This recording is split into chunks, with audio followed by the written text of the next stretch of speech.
النهارده لو انت هتحب تغسل موتور موتوسيكلك، نسيت ان الزيت بتاعه مش بينزل نظيف.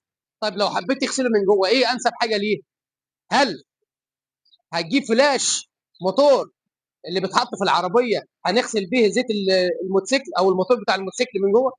لا، ما ينفعش، لان الفلاش ده سخن على المكنه دي، والموتور ده ما يستحملش ماده الفلاش لان ماده كيميائيه. ايه اللي هنعمله؟ هنجيب ما يقارب من نص لتر سولار.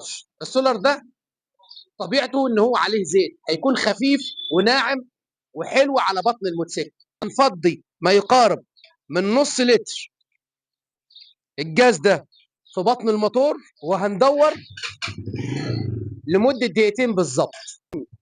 الجاز يتفاعل مع الزيت اللي في الموتور جوه وينظف بطن المكنه. تعال كده نشوف الزيت اللي نازل. قرب هنا يا محمود.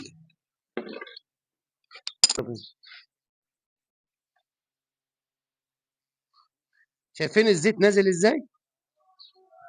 بسبب الجاز ان هو نظف بطن المكنه من جوه، وادى نفس الغرض اللي هيأديه الفلاش، بل احسن كمان واحسن للمكنه دي. على فكره المكنه دي بتاعتي، يعني لو عارف ان هو ما ينفعش في المكنه او غير صالح او مضر ما كنتش عملت. الزيت بتاع مكانتك هتفضيه اللي انت متعود عليه على حسب المكنه بتاخد.